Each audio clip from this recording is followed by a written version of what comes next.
Assalamualaikum warahmatullahi wabarakatuh. Salam sejahtera untuk kita semua. Pada kesempatan ini izinkan saya menyampaikan koneksi antar materi modul 2.1 tentang pembelajaran diferensiasi.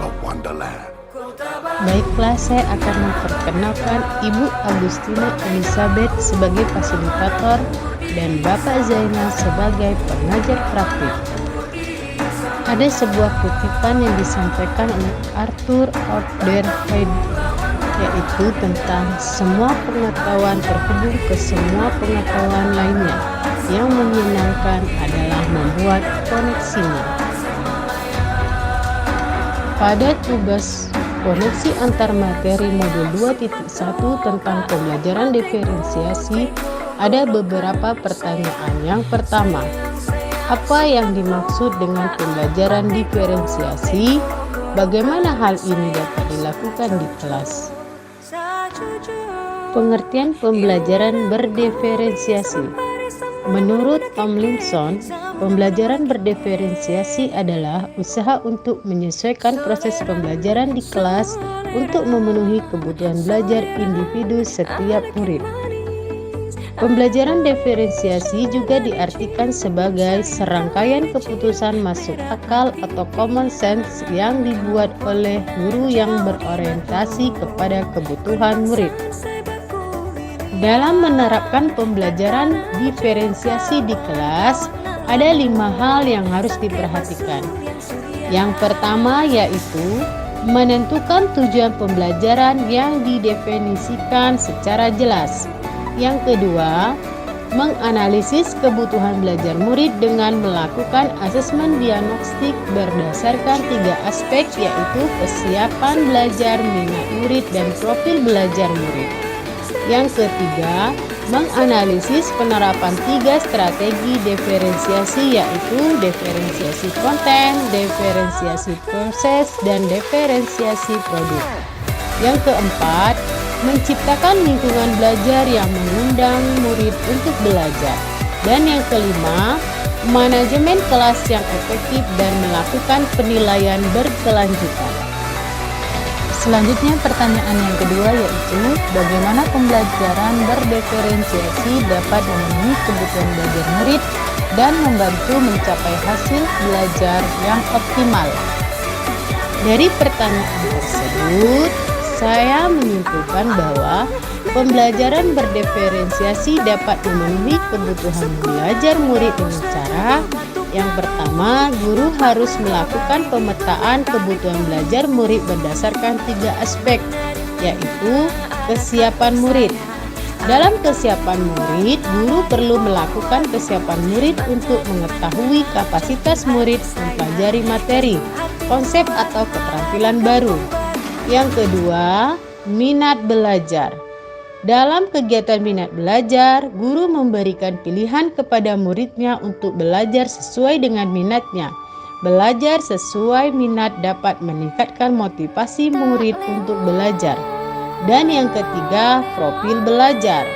Dalam kegiatan profil belajar ini, guru memberikan kesempatan kepada murid untuk belajar secara alami dan efisien, tergantung dari gaya belajarnya, kecerdasan majemuknya, pengaruh budaya, dan lingkungannya.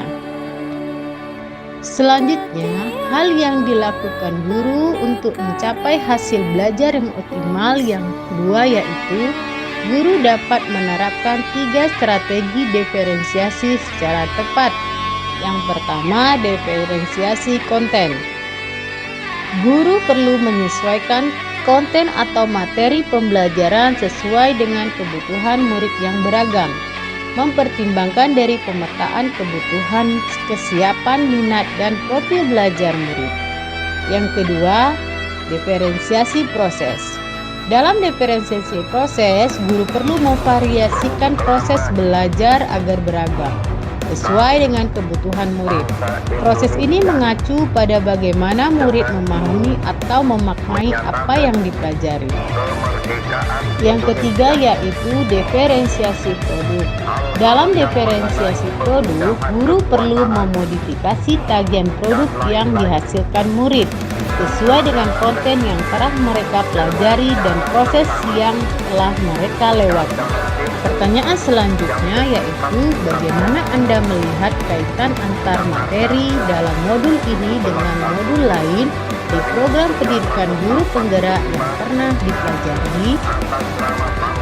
Kaitan antara materi dari modul ini dengan modul lain yaitu pada modul 1.1 saya mempelajari tentang filosofi Ki Hajar Dewantara. Modul 1.2 tentang nilai dan peran guru penggerak. Modul 1.3 visi guru penggerak serta modul 1.4 tentang budaya positif. Dari keempat modul itu, semua tujuannya adalah memberikan pembelajaran berpihak pada murid untuk menciptakan murid profil pelajar Pancasila.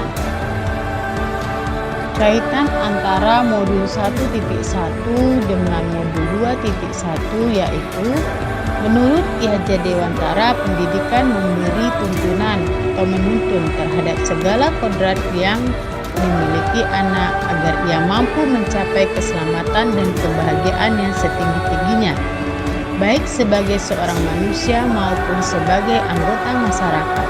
Tugas kita sebagai guru adalah menyediakan lingkungan belajar yang memungkinkan setiap anak untuk dapat tumbuh dan berkembang secara maksimal sesuai dengan kodratnya masing-masing dan memastikan bahwa dalam proses belajarnya anak-anak tersebut merasa nyaman dan bahagia. Dalam memberikan tuntunan terhadap murid, sebagai seorang pendidik, guru dapat memenuhi kebutuhan belajar muridnya melalui pembelajaran berdiferensiasi yang dapat mengakomodir keberagaman murid melalui pemetaan kesiapan, minat, dan profil belajar, sehingga dapat mewujudkan pembelajaran yang berpihak pada murid. Kaitan antar materi dari modul 1.2 tentang nilai dan peran guru penggerak dengan modul 2.1 tentang pembelajaran berdiferensiasi. Pada nilai-nilai guru penggerak meliputi mandiri, refleksif, kolaboratif, inovatif, dan berpusat pada murid. Dalam proses menuntun, guru harus selalu berpikir dari pertanyaan, apa yang murid butuhkan? Dan apa yang bisa saya lakukan agar proses belajar menjadi lebih baik. Pada peran guru penggerak, kita dapat mewujudkan kepemimpinan pada murid. Guru membantu murid dalam belajar, mampu memunculkan motivasi murid untuk belajar, serta melakukan pembiasaan budi pekerti dari murid. Sebagai seorang pendidik, guru dapat memenuhi kebutuhan belajar murid melalui pembelajaran berdiferensiasi yang dapat mengakomodir keberagaman murid melalui pemetaan, kesiapan, dan profil belajar sehingga dapat mewujudkan pembelajaran yang berpihak pada murid. Kaitan antar materi modul 1.3 tentang visi guru penggerak dengan modul 2.1 tentang pembelajaran diferensiasi, guru dapat menggunakan pendekatan apresiatif inquiry melalui tahapan bagja, yaitu berpertanyaan terkait pemetaan kebutuhan belajar murid, ambil pelajaran apa yang sudah pernah dilakukan, gali mimpi tentang kondisi ideal yang akan terjadi dalam proses pembelajaran, jabarkan 3 strategi pembelajaran diferensiasi, atur eksekusi dengan melakukan penilaian yang sesuai dengan kebutuhan belajar murid, akan berhubungan dengan kebutuhan belajar murid melalui pembelajaran berdiferensiasi yang dapat mengakomodir keberagaman murid melalui pemetaan, minat, dan profil belajar sehingga dapat mewujudkan pembelajaran yang berpihak pada murid. Selanjutnya, kaitan antara modul 1.4 dan modul 2.1 tentang pembelajaran berdiferensiasi. Sebagai seorang pendidik, guru dapat memenuhi kebutuhan belajar murid melalui pembelajaran berdiferensiasi yang dapat mengakomodir keberagaman murid melalui pemetaan, kesiapan minat, dan profil belajar sehingga dapat mewujudkan pembelajaran yang berpihak pada murid. Untuk menerapkan pembelajaran berdiferensiasi di sekolah akan membentuk budaya positif dengan posisi kontrol sebagai manajer. Guru membantu murid menyelesaikan masalah dengan menerapkan nilai-nilai kebajikan universal dan menggunakan segitiga restitusi. Guru membantu murid merasa dihargai dan memiliki keterkaitan antara dirinya dengan guru dan teman sekelasnya, sehingga murid merasa dihargai dengan teman sekelasnya. Dari keterkaitan antar materi, saya menarik sebuah kesimpulan. Yang pertama, pembelajaran berdiferensiasi sangat erat kaitannya dengan proses pembelajaran yang berpihak pada murid, sesuai dengan filosofi Ki Hajar Dewantara. Lalu, nilai-nilai yang melekat pada guru yaitu mandiri, reflektif, kolaboratif, inovatif, dan berpusat pada murid merupakan komponen-komponen utama untuk mewujudkan pembelajaran berdiferensiasi. Murid sebagai subjek pembelajar yang beragam harus terlayani dengan baik melalui visi yang berpihak pada murid. Dan pembelajaran berdiferensiasi merupakan bagian dari budaya positif. Sekian paparan dari saya, semoga bermanfaat. Terima kasih dan saya akhiri dengan Wassalamualaikum warahmatullahi wabarakatuh. Salam guru penggerak, tergerak, bergerak, menggerak.